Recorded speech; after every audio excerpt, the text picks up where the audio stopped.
Maraming salamat po, Sir Jay Puente. At syempre, huwag na natin patagalin pa upang ibigay ang kanyang mensahe. Palapakan po natin ang ating birthday boy, Yorme Isko Moreno Bamagoso. Thank you. Good morning. Aga-aga, naka-coloritis kayo. Lahat ng chinchanso nyo yata tinabi noong 1960s isinapal nyo lahat sa mga. Palakpakan naman natin ang ating mga lolo't lola dancers. Anyway, good morning. Si Lola Chedeng. Malakas na! Kasi may isang netizen about more than a month ago na nagbigay sa akin ng video. Nahanap daw ako ni Lola Chedeng. Nandun siya sa pader. Nakahiga lang doon sa teras. Napanood ko yung video mo. Kaya pinasundo agad kita.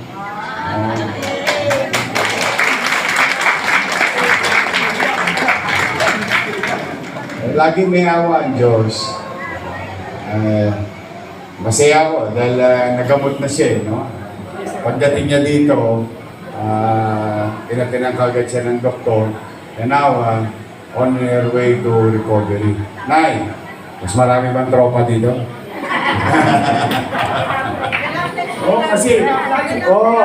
Solo katawan ka dun sa labas o dito sa Oblo. Sino bang bago ma-shota ngayon dito? Sino ba nang liligaw sa dito at hindi pa nagpapaalam sa akin? Wala pa. May asin pa si Lola Chedeng. But anyway, di ba nag-promise ako sa inyo last year? Babalik ako. Actually, yung birthday ko talaga, yung personal celebration ko is always with you and our kids. No? Sa ating mga bahay, na inaalagaan natin na sa privado at saka sa pampubliko. Pero may special lang lagi ang senior citizen. Di ba may pangako ko? Sabi ko, alala niyo yung issue? Sa bote? Tama ba? Naalala niyo nasa bote yung last year? Kahit mo sabi ko, babalik ako, may awa ang Diyos. Yung bote, gagawin kong lata.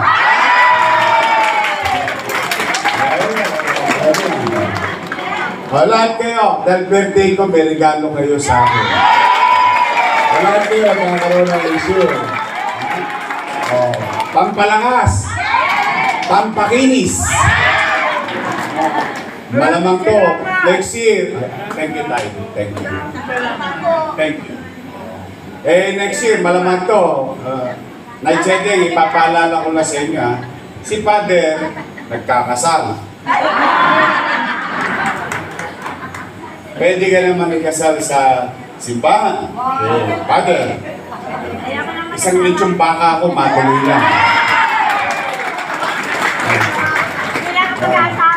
Ayaw mo na mag-asawa. Pero pag gusto mo namang civil, civil wedding, nagkakasal ako. Pupunta ako dito, makasal ka lang. Pero, kamusta kayo? Maaliwalas ba ang ating pasilidad? Pero, tingin ko naman, mas maaliwalas ang mga mukha nyo ngayon kaysa last time. So, masaya ako kayo. Anyway, yung gatas na. Ngayon, meron pa kayong, of course, yung Jollibee natin. At lahat kayo, may cake. Mga database kayo nito.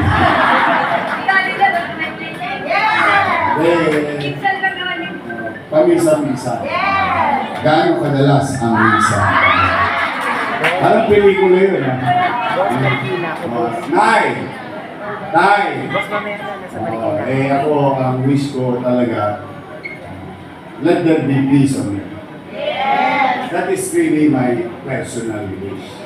Two things yan, to the world, because of what is happening. And most of the time, yung mga nangyayari na yun, wala tayong ka-control-control. Dahil laruan ng mga big boys yun. Pero bandang huli, tayo rin ang nalata. Pangalawa, umiral na yung pag-uunawa at pagmamalasakit sa isa't isa bilang Pilipino. There is too much hate among each other. There is too much noise. Hindi natin masisi ang taong bayan talaga naghihilang po sa galit sa nangyayari sa ating bansa. Pero dahil sa kasalanan ng iba, naitatanim sa ating damdamin at isip ang magalit sa kapwa. Kaya kung bakit lalo umiingay ang ating pamayan. Kaya ako sabi ko, those who created or made mistake should pay the price. But we should not continue to hate each other. Alam niyo yung mga yan, pagka tinitingnan ninyo, pagtapos at tiklop ng araw, sa maniwala kay Saidi, politiko lang ang makikinabang yan.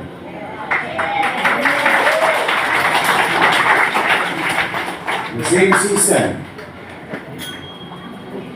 same structure, iba lang ang may hawak. Pareho pa rin yan. Kaya talaga ako, kaya sabi ko sana, kumahimik na ang bansa. Yung tahimik in such a way, meron na tayo, ibalik natin yung malasakit sa kapwa. Taas ang kamay ng walang kasalanan dito.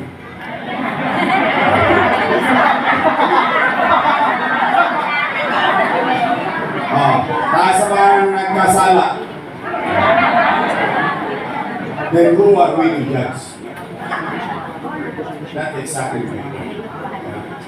Ang mundo, gobyerno, organisasyon, samahan, pagkakaibigan, pag-aasawa, hindi yan perfectong samahan. Hindi yan perfectong parang may mga tao kasi na they live in Disneyland.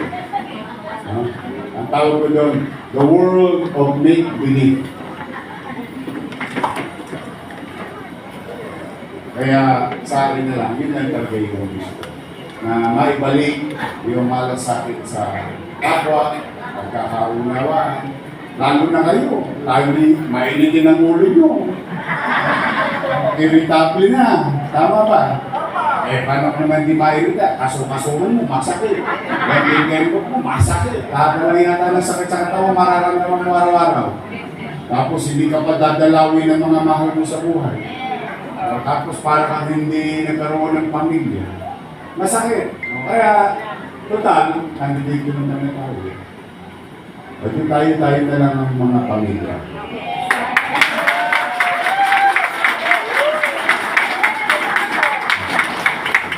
Sa pamilya ba, umiiral ng pagmamahal? Sa pamilya ba, umiiral ng pangunawa? Sa pamilya ba, umiiral ang malasakitan? Pagtutulungan? Pagmamahalan? Tapos na. Wala na tayong dapat kagalit sa isa't isa.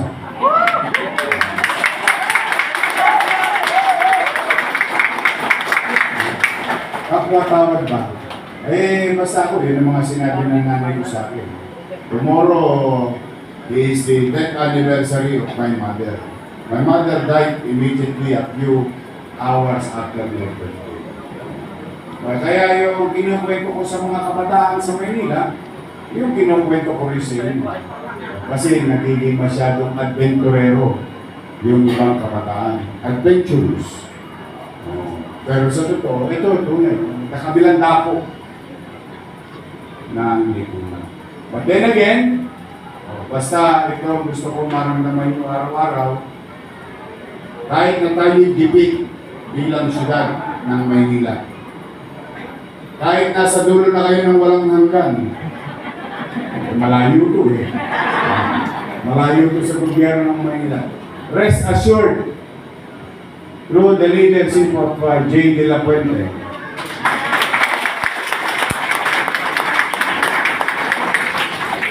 ipararamdam namin sa inyo na may isang bata doon sa clock tower sa loto na nagmamahal sa inyo. Lagi kayong nasa radar ko. You will not be left behind. Palakpakan ninyo ang inyong director dito. Ang mga social worker natin, Olympics. Hindi pa ko sa inyo, tawanan baka kayo dito. Nakakita ako, binati ako ng dalawang baka sa entrada eh. Dapat yung katayin na natin eh. Matira na yun, pakatira pa ng iba yan eh. But now, Nay, Tay, papalakas kayo ha. Huwag kayo malulungkot. Huwag kayo malulungkot. I love you.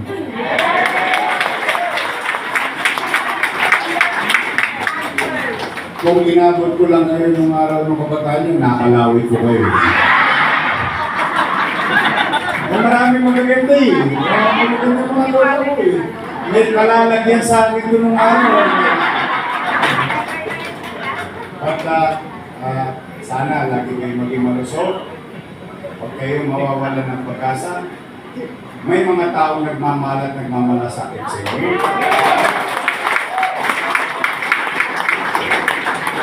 Okay, tapos na. Nagawa na ng tao ang kakayanan ng tao sa kapwa niya. O matapos natin gawin lahat yun, huwag naman kayong lilimot. Busy rin si Jesus, baka mamaya hindi pa kayo tumawa. Lagi tayo mananalig sa Panginoon. Ilang bilyon ang nagte-text kay Jesus. So, Jesus, help me. Jesus, guide me. Jesus, give me help. Jesus, give me. You know, marami. And don't deprive yourself of that opportunity to talk to God. It is your relationship between you and si Jesus. Kaya wala naman makakapigil nun sa inyo. Let's do our best, and God will take care of the rest. O, chicha na. Bago kayo ngayon. Okay, basta pipilitin ko magbuti. Manatag kayo. Kung may mga kaanak pa kayo sa Maynila, kumanatag kayo. Magsisilip ako, pipilitin ko maging episyente, na mapaglikuran yung mga mahal nyo sa buhay na nasa labas. Dito, enjoy your stay. Enjoy your life. Not everyone was given a chance. Hindi ko alam how many are there in the streets in the entire country. But one thing for sure, once na malaman ko, katulad ng nangyari kay Lola Chete, we'll try our best to take care of them and bring them to proper care. Katulad nitong ating pasilidad. So muli, mga nanay ko, mga tatay ko, happy birthday! The world will celebrate my birthday. Alam niyo bakit? Today is United Vision Day. Mag-iingat kayo, palain nawa kayo ng I love you! I love you! Manila. Thank you. Maraming salamat po. Muli po, palakpakan po natin our birthday boy, Yorme